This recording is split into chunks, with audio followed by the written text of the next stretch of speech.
Olá, galera do 8º ano do Ensino Fundamental, aqui é a professora Nayara da disciplina de Ciências e nós vamos continuar com o Plano de Estudos Tutorados, o PET, volume 5. Iniciando a semana 3 com o tema Fontes de Energias Renováveis, e esse conteúdo você encontra nas páginas 42 a 46 do PET, volume 5. Primeiramente, vamos entender o que são fontes de energia. As fontes de energia são recursos naturais ou artificiais utilizados pela sociedade para a produção de algum tipo de energia. Essa, por sua vez, é utilizada para propiciar o deslocamento de veículos, gerar calor ou produzir eletricidade para os mais diversos fins, como iluminação, por exemplo. As fontes de energia também possuem relação com questões ambientais, já que, dependendo das formas de utilização dos recursos energéticos, podem gerar graves impactos sobre a natureza. Então, as fontes de energia podem ser naturais ou artificiais e são utilizadas para gerar energia para tudo que nós utilizamos no nosso dia a dia, né? Para industrialização, para mover motores, para gerar calor, etc., né? E essas fontes de energia estão relacionadas diretamente com fatores ambientais, porque dependendo do tipo de fonte de energia que se é utilizado, pode-se causar impactos ambientais, graves impactos ambientais. E é sobre isso que nós vamos falar essa semana. Existem dois tipos de fontes de energia, as renováveis e as não renováveis. Vamos conhecer primeiramente as fontes de energia não renováveis. As fontes de energia não renováveis são aquelas que dependem de processos em escala de tempo geológica para se tornarem disponíveis. Isso significa que, caso sejam esgotadas, demorarão muito tempo para se formar novamente. Então, por isso que se diz que elas não são renováveis, não em um curto período de tempo, pelo menos, né? Vai levar milhares, milhões de anos para isso acontecer. O petróleo, o carvão mineral e o gás natural são os principais exemplos de fontes de energia não renováveis. Então, esses três exemplos que nós citamos, né, petróleo, carvão, mineral e o gás natural, são recursos oriundos da decomposição da matéria orgânica, né? Então, eles são extraídos do interior do nosso planeta e essas fontes de energia levaram milhões de anos para se formar, né? Então, são fontes de energias não renováveis. Já as fontes de energia renováveis são aquelas oriundas de uma fonte que se renova de forma cíclica, espontaneamente ou por meio da intervenção humana. Elas são consideradas energias limpas porque não liberam durante sua produção ou consumo poluentes ou resíduos, diferentemente das fontes de energia não renováveis, né, que são os combustíveis fósseis que nós citamos e que liberam poluentes, né, quando são ou processados ou utilizados. Vamos ver alguns exemplos de fontes de energias renováveis. Energia solar. A energia solar é uma fonte inesgotável e muito potente proveniente da radiação do Sol, a luz e o calor do Sol, né? Pode ser utilizada por meio de painéis ou placas fotovoltaicas que convertem a energia solar em energia elétrica ou energia térmica, né? Que é o calor, a energia que produz calor. Usinas heliotérmicas faz o mesmo da placa voltaica, mas em uma escala maior, né? E também aquecedores solares, que converte a energia do sol em energia térmica, né? Aquecendo a água para poder abastecer residências. A tecnologia dos painéis exige pouca manutenção e tendem a ser cada vez mais eficientes.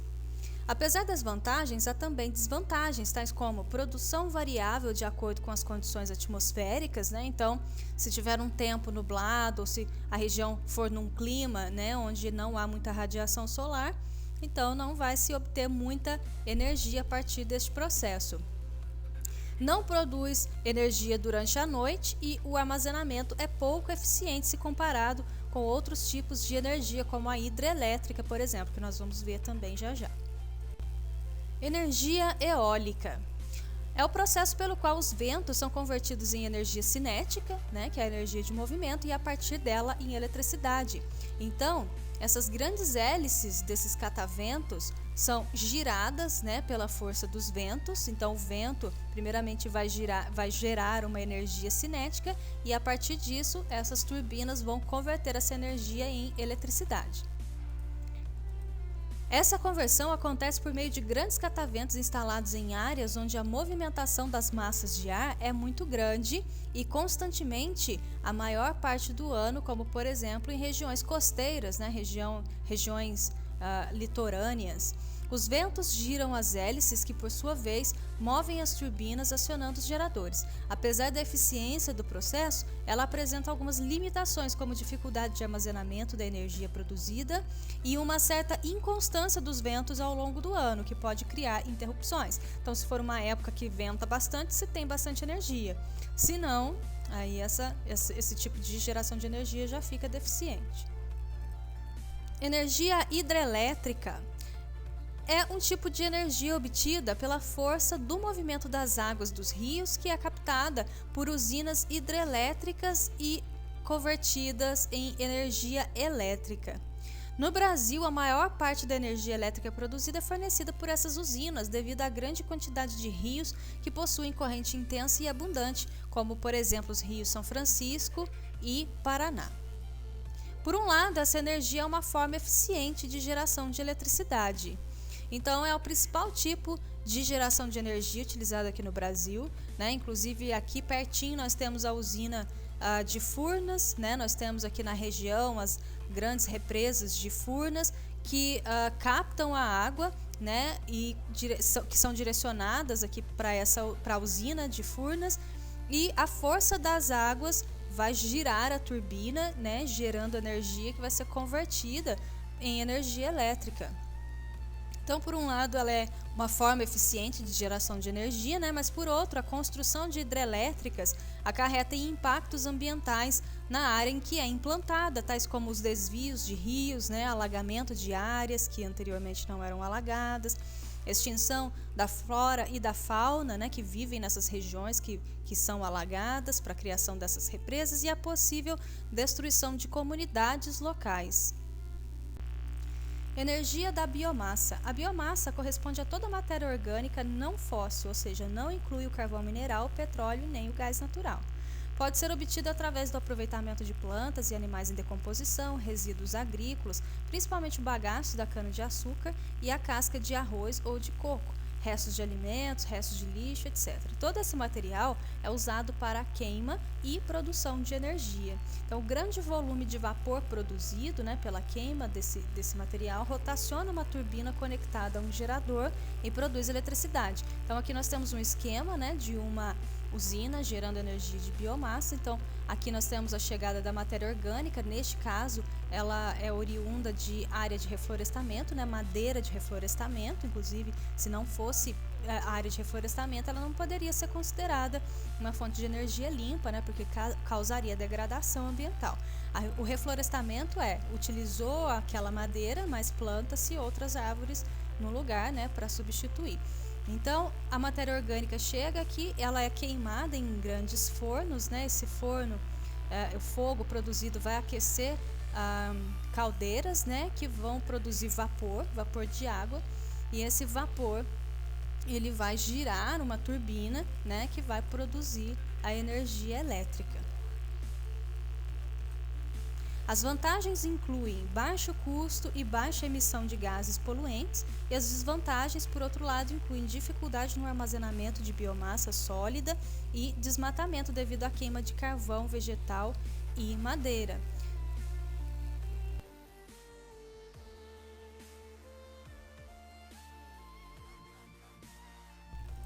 Energia geotérmica é um tipo de energia obtida através do calor que se origina no interior do planeta. As fontes termais encontradas no Brasil são exemplos de águas, né, que atingem essas regiões mais quentes no interior do planeta. Como nós sabemos, quanto mais para o centro do planeta, maiores as temperaturas, né?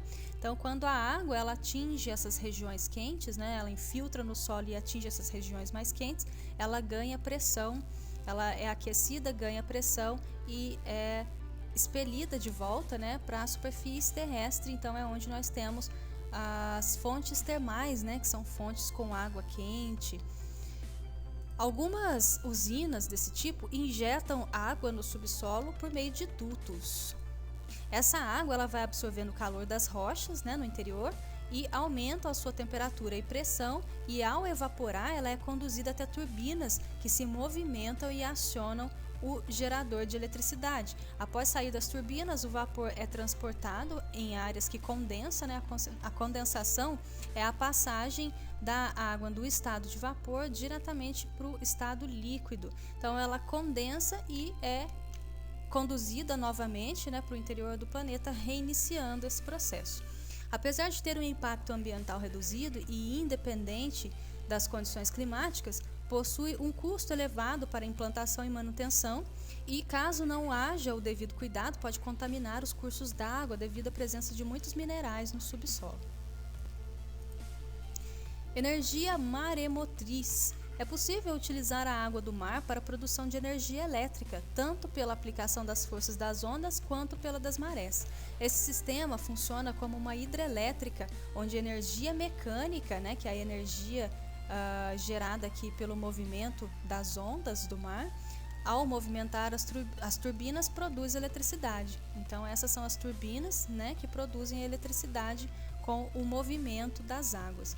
As vantagens incluem baixo risco ambiental e custo de manutenção baixo, mas as desvantagens, né, o alto custo de instalação e a dependência de condições ambientais como força do vento e condições do mar. Iniciando as atividades da semana 3, PET volume 5, número 1. Com base no que foi discutido na semana, elabore uma explicação para o termo energias renováveis. Em seguida, cite 2 tipos de energia que contemplem a sua explicação. Bom, então energias renováveis são aquelas oriundas de uma fonte de energia que se renova de forma cíclica, né, espontaneamente ou por meio da intervenção humana. 2 exemplos de energia renovável: a energia eólica, produzida pela conversão da energia cinética, né, produzida pela força dos ventos e convertida em energia elétrica, e também a energia solar, utilizada para produzir energia elétrica e térmica. 2. Explique com suas palavras o funcionamento de uma usina geotérmica. O calor do interior do planeta aquece a água, produzindo vapor que gira turbinas, e a energia produzida é transformada em energia elétrica.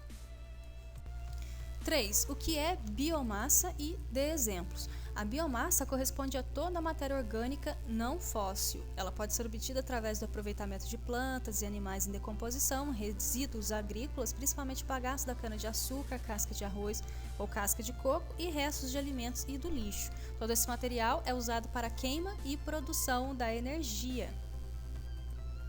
4. Na figura a seguir está esquematizado um tipo de usina utilizada na geração de eletricidade. Letra A. Que tipo de energia está sendo esquematizado e como você chegou a essa conclusão? Bom, nós podemos ver que é energia hidrelétrica, né, que está sendo gerada aqui. A força da água está sendo utilizada para girar a turbina, né, e produzir energia elétrica. Este é o processo de geração de energia hidrelétrica. Letra B. Cite 2 vantagens e 2 desvantagens desse tipo de energia. As vantagens da energia hidrelétrica é uma forma eficiente de geração de eletricidade e é renovável. As desvantagens é a construção de hidrelétricas acarreta impactos ambientais na área em que é implantada, tais como desvio de rios, alagamento de áreas, extinção de flora e fauna, né, que vivem nessas regiões que são alagadas, e também possível destruição de comunidades locais. 5. Leia o fragmento da letra da música a seguir. Então nós temos aqui a letra da música O Sol, né, do Victor Clay. Eu tenho certeza que vocês conhecem, e agora vamos responder algumas questões. Com base na leitura da música, na imagem apresentada e nos estudos dessa semana, responda. Letra A. O Sol pode ser considerado uma fonte de energia limpa? Sim, pois a utilização da sua energia não gera resíduos poluentes. Letra B. Quais as desvantagens da utilização do Sol como fonte de energia? Produção variável de acordo com as condições climáticas atmosféricas, né, e não produz energia durante a noite, e o armazenamento é pouco eficiente se comparado a outros tipos de energia, como a hidrelétrica. C. Além de ser utilizado como fonte de energia, cite outras 2 importâncias da luz solar: aquecer o nosso planeta e fornecer energia para os seres vivos. Bom, pessoal, então chegamos ao fim de mais uma semana. Essa foi a semana 3 do PET Volume 5. Eu espero que vocês acompanhem as aulas e as explicações, façam as atividades no caderno ou no material impresso e preencham os formulários para que eu possa receber as atividades de vocês e registrar a participação. Caso vocês tenham dúvidas ou precisem de ajuda, vocês sabem que podem sempre contar comigo. Estou lá nos grupos do WhatsApp, é só me mandar uma mensagem. Pessoal, então eu vou ficando por aqui. Até a próxima. Abraços. Tchau, tchau.